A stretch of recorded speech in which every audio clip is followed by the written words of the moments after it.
RTS Info, Sandra Viscardi. Mercredi, jour de séance du Conseil fédéral qui, après avoir consulté les cantons, doit décider de la suite des restrictions en matière de pandémie.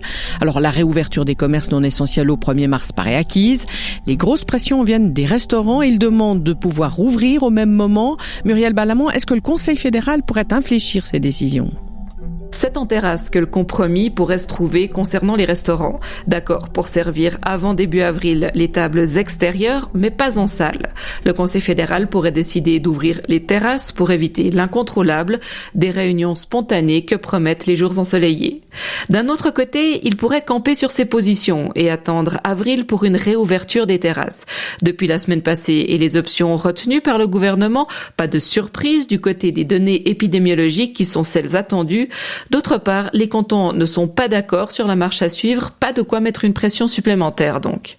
Autre point sur lequel le Conseil fédéral pourrait se laisser infléchir, le moment de l'évaluation. Quand va-t-il décider de passer à l'étape suivante ?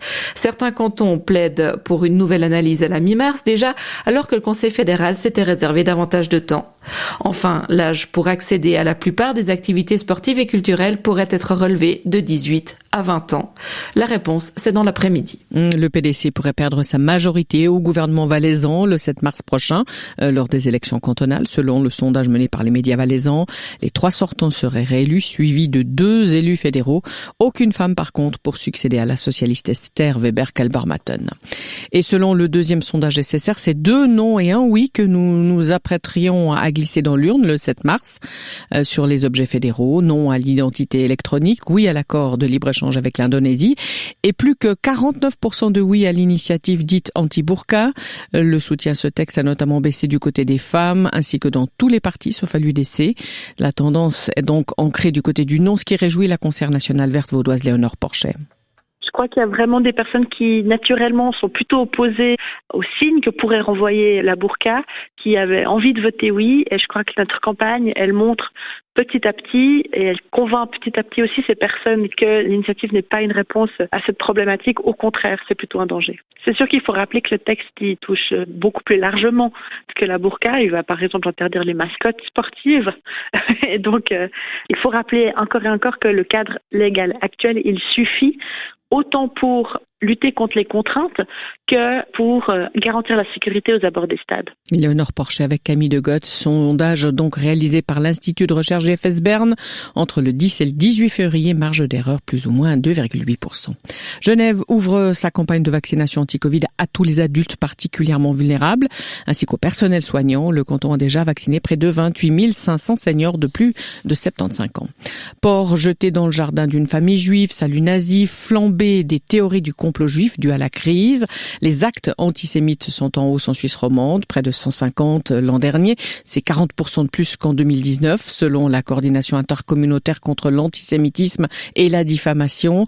Un signal d'alerte pour Johan Gourfinkel, secrétaire général de cette CICAD. Il faut inscrire cette donnée dans l'agenda scolaire pour mieux former nos citoyens de demain à ces questions dans une société qui a beaucoup évolué avec des outils nouveaux. Les réseaux sociaux sont des outils qui apportent une ouverture qui est extraordinaire, mais ces réseaux sociaux sont aussi utilisés par des milieux complotistes qui, pour certains, diffusent de l'antisémitisme ou de la discrimination, et pour laquelle, quand vous n'êtes pas assez aguerri pour un certain décryptage, vous allez absorber ces informations sans avoir le recul nécessaire. L'objet, véritablement, c'est toujours d'essayer d'apporter un plus en ayant cette conscience à la fois citoyenne, et dans cette conscience citoyenne, la place de l'école est pour nous fondamentale. En Valais, la procédure ouverte il y a plus de 6 ans sur des allégations de maltraitance au sein du home Saint-Sylve V a été classée. Aucune infraction pénale n'a pu être établie selon le ministère public. Faute de témoignages directs et de preuves, les résidents concernés étaient soit déjà décédés au début de la procédure, soit jugés inaptes à être entendus. Le gendarme américain de l'aviation exige un examen approfondi des pales de moteur de Boeing 777 similaires à celui impliqué dans l'accident survenu samedi à Denver.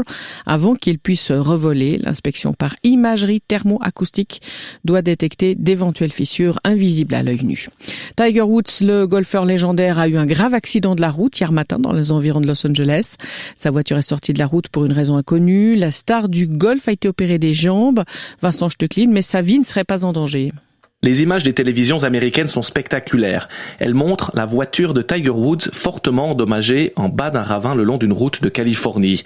Il a fallu le désincarcérer avant de l'emmener à l'hôpital. Ce que l'on sait pour l'instant est qu'il souffre de multiples fractures aux jambes, mais que sa vie ne semble pas en danger. Les causes de l'accident sont pour l'heure inconnues, mais selon le shérif arrivé sur les lieux, une vitesse excessive pourrait être à l'origine de la sortie de route. Rien à ce stade ne permet de dire que l'extraordinaire carrière du golfeur serait terminée. Tiger Woods a déjà été donné perdu pour le golf une fois, mais il a fait il y a 2 ans l'un des plus improbables comebacks de l'histoire du sport, un exploit qu'il pourrait bien répéter. Le LHC, en tout cas, lui, en a fait un de comeback hier, en gagnant 4-1 sur la glace de Bienne en National League de hockey, tandis que Genève Servette perdait chez lui 4-3 devant le leader Zug et que Davos l'emportait 3-1 sur Langnau et que Saint-Max n'y arrive toujours pas en Challenge League de foot. Les Neuchâtelois battus 4-0 à Haro. Beau et trop chaud pour la saison, ça continue. Du soleil partout après dissipation des brumes matinales. 15 à 18 degrés en pleine, 7 à 2000 mètres. Même menu demain avant une mini perturbation vendredi et un week-end radieux. Espace 2.